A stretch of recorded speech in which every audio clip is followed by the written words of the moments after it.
Ayan ha, hello po mga ka-farmers. Kumusta po kayo? For today's video mga ka-farmers is isi-share ko po sa inyo itong aking mga itik. Paano nga ba natin maiwasan ang pagkamatay ng ating mga itik? Ayan, at ito po yung ating pag-uusapan ngayon.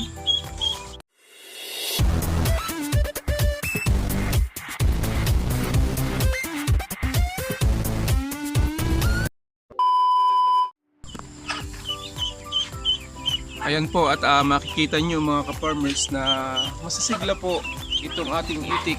Ayan, bali po ay 3 weeks na po sila ngayong araw, at ang ginagamit kong patoka dito po ay starter. Ayan, hindi pa po ako nag-grower, at saka ko na lang po i-grower to kapag naka 1 month na.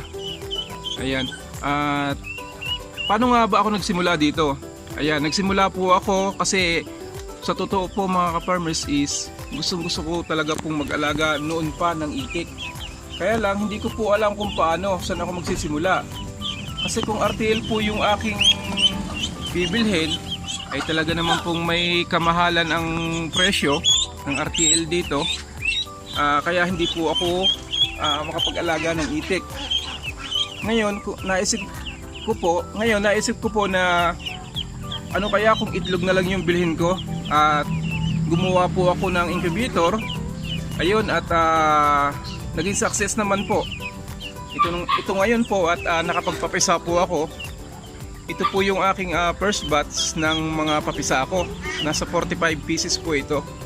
Sinubukan ko po, hindi po ako nagload kaagad ng marami kasi baka nga po hindi po mag-success yung aking pag-incubate. Ay sa awa naman Diyos ay nag-success naman po. Sa 50 piraso na aking nilagay sa incubator ay napisa naman po ay 45. Ayan.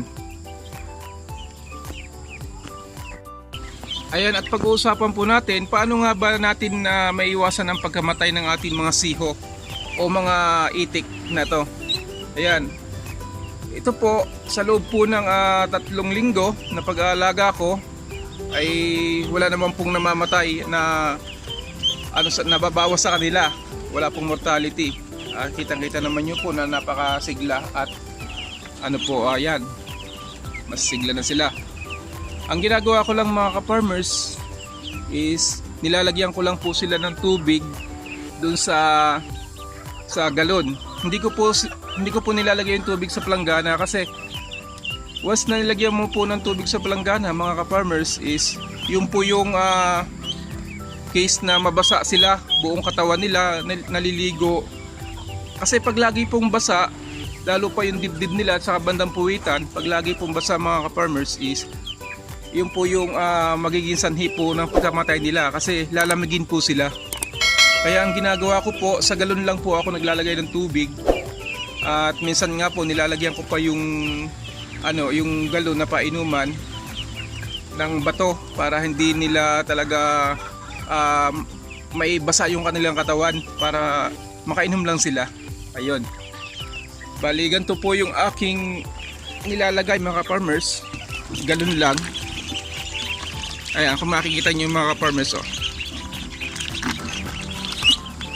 Ayan, kung makikita nyo mga farmers, talagang tuwan-tuwa sila sa tubig. Kaya kung ilalagay nyo sa palanggana yan, sigurado na maglalangoy sila dyan. Sa ganito kasing edad, kailangan po nating alagaang mabuti kasi hindi pa po ganun kalakas ang kanilang katawan. Maaari pa pong lamigin to.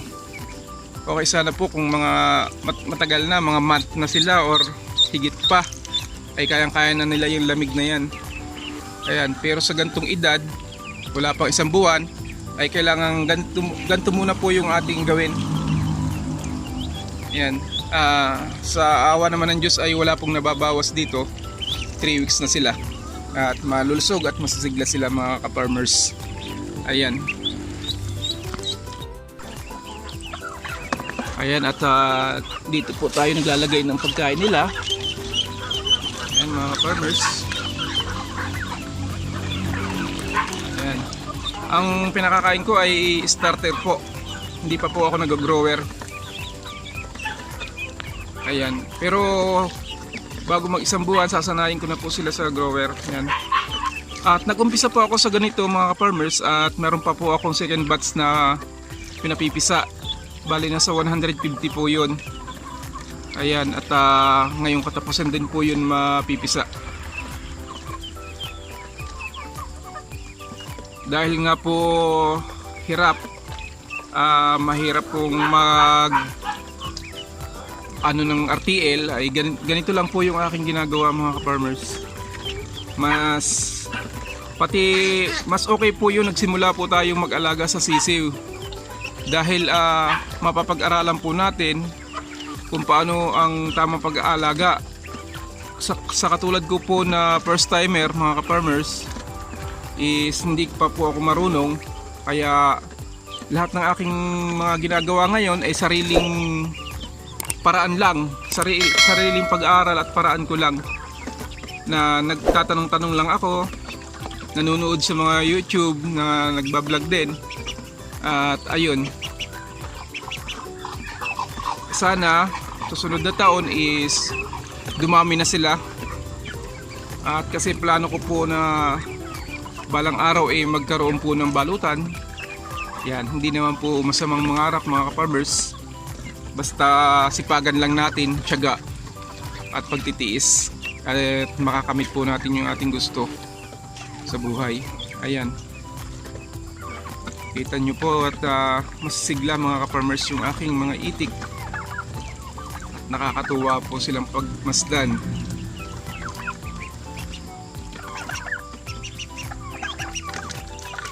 Ayan, kung makikita nyo mga ka-farmers, ayan, makikita nyo mga ka-farmers, medyo nababasa nga po yung kanilang mga katawan dahil doon sa tubig na yon, pero hindi po sila talaga sobrang basa.